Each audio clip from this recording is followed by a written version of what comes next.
Well, hi everybody.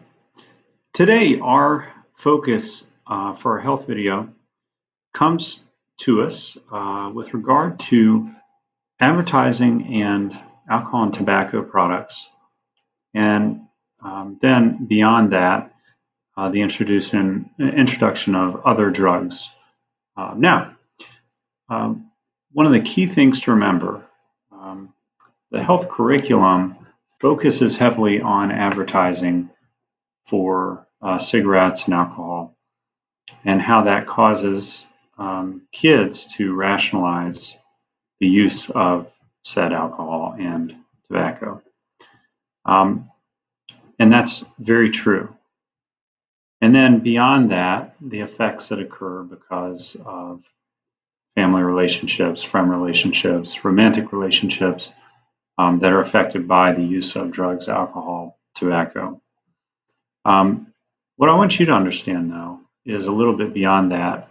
And it's a story that I have seen multiple times as a teacher now for, 18 going on 19 years. And that is a frustrating story that I've seen multiple times with far too many students and my colleagues' students, as well as, certainly friends of my own who have fallen victim to the rationalization of using products that hurt their health, and why they've done that.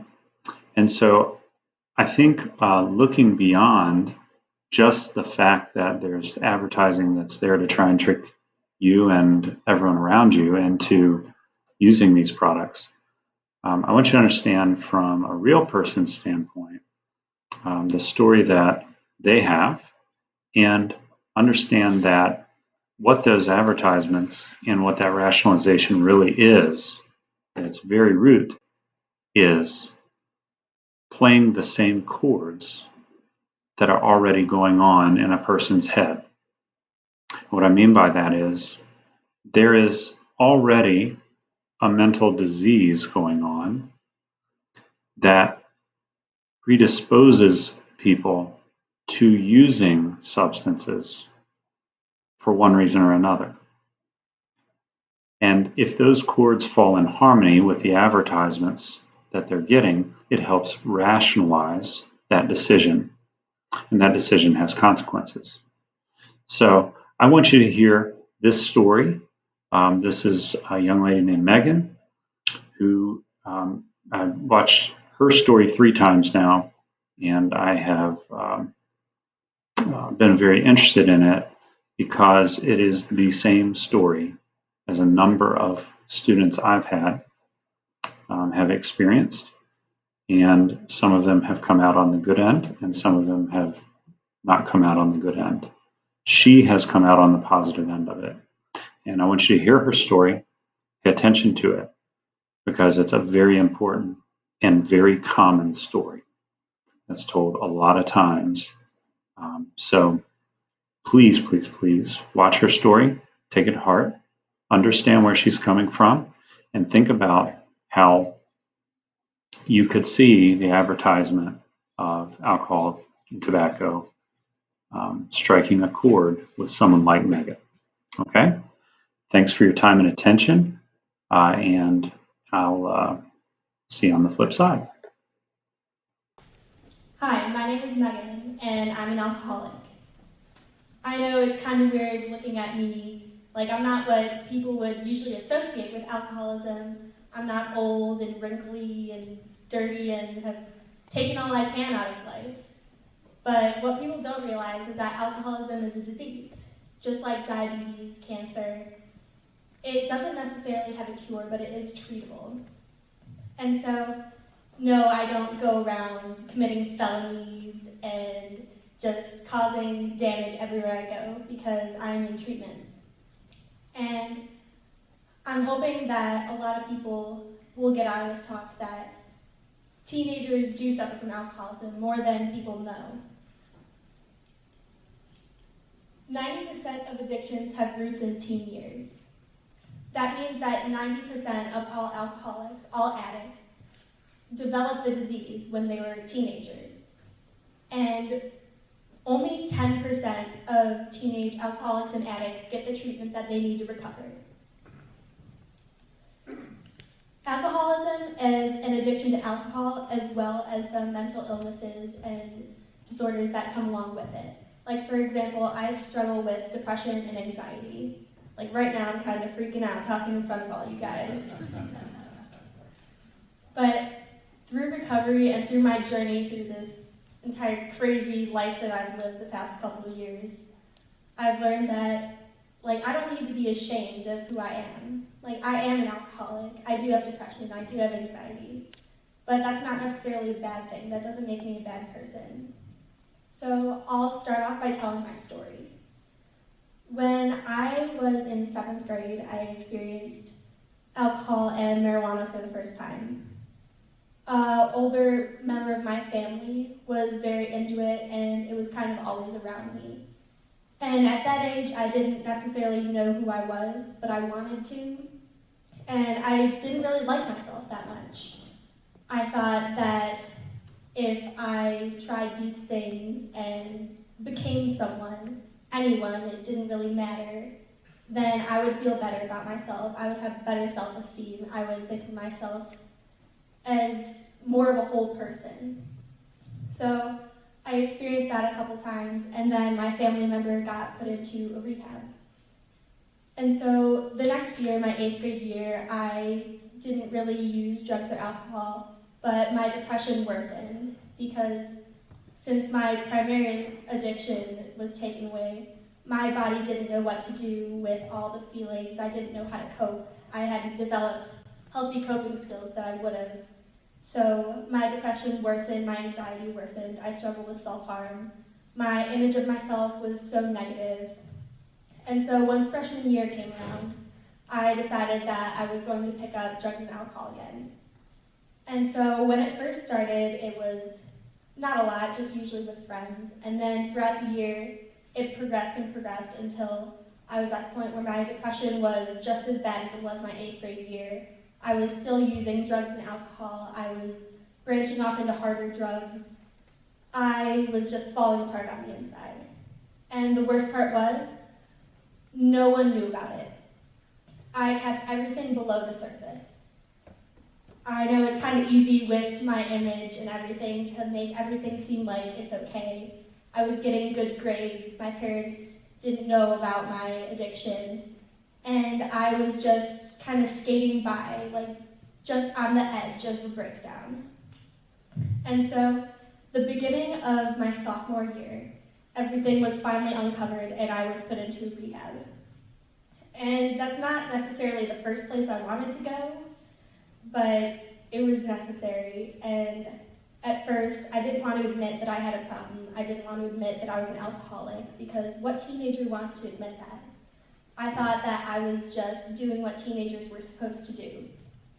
And so, throughout my journey, I really learned a lot about myself and about alcoholism.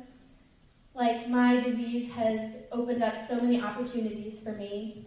I get to volunteer and work with the kids that I went to this rehab with, and I get to help new people that come in, and that just brightens up my week so much. I volunteer, I'm a dancer, I'm in choir. There's so much more to my life that I was kind of neglecting because drugs and alcohol were my primary focus. They were the most important thing in my life.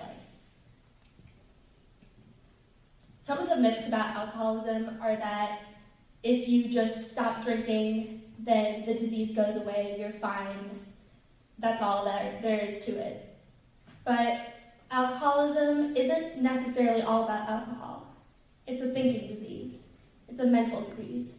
So when people stop drinking, other qualities come out. They may be more dishonest, steal, lie, other addictions that were hiding below the surface as well. And so to truly recover, they need to focus on the root of the problem. You can't recover completely, but there is treatment, and as long as you keep doing the treatment, then you manage everything. Like someone who has cancer takes chemotherapy to kind of keep it in check. And that's what I have to do to make sure that I maintain a healthy lifestyle. I'm hoping that you guys can spread the word about what addiction really is, because I know I was ashamed of who I was. I was ashamed that I was an alcoholic, ashamed that I was an addict. I thought people would look at me and not want to be around me because of the stigmas that go along with it. But I realized today that I am blessed to be an alcoholic, because it has opened up so many options for me that I never knew were possible. It has made me into a person that I could have only dreamed of being. And I know without the help of my friends and family, none of it would have been possible. And there's actually a group of students at Barrington High School that struggles with the same things that I do. And every week during school we meet and we just talk about recovery and addiction and where we are in our lives. And so it's slowly spreading that we don't have to be ashamed, we don't have to hide who we are, because there's nothing I can do to change who I am. I can't wake up one day and decide not to be an alcoholic. So I'm just extremely grateful for everything that I have now. And I could have never imagined standing up here and talking about this 2 years ago. But I'm really grateful that I had the opportunity to. And my name is Megan, and I'm an alcoholic. So think about what in Megan's story might strike a chord with you, and what it is that helps make her successful in her story. I know when I saw her story, the reason I'm showing it to you is because it is a rerun story. It is one that I have seen many times. And so I guess the takeaway from me would be how starkly common this story is from an individual standpoint, but also the ripple effects. Whether you can recognize someone around you who is struggling with all this or not. Because a lot of times people have behavioral changes and we say, oh man, they just changed. They're weird. Something happened to them. I don't know what. But like she said, it was under the surface for her for a long time before it finally erupted. And when it erupted, she had people in her life help her and guide her toward recovery. And so understanding that usually when people have a big change in behavior, there's a reason. And being kind and understanding, open to listening, and open to helping can really go a long ways. Whether it's you who has experienced the problem or if it's someone you know. So keep that in mind. Think about again how maybe advertisements might strike the same chord and give a person who is struggling with this mental disease reason, kind of validation for pursuing the alcohol drugs that they're pursuing. And think about what maybe should be. You're going to be a leader one day. You're going to be an adult. What should be? What should we be doing for people like this? What should we be doing if we find ourselves in this situation? What should we be doing from a corporate standpoint? Does money matter that much when it comes to people's lives? So thanks a lot for listening. There's a lot to think about here, and I'll look forward to continuing our conversation sometime in the future.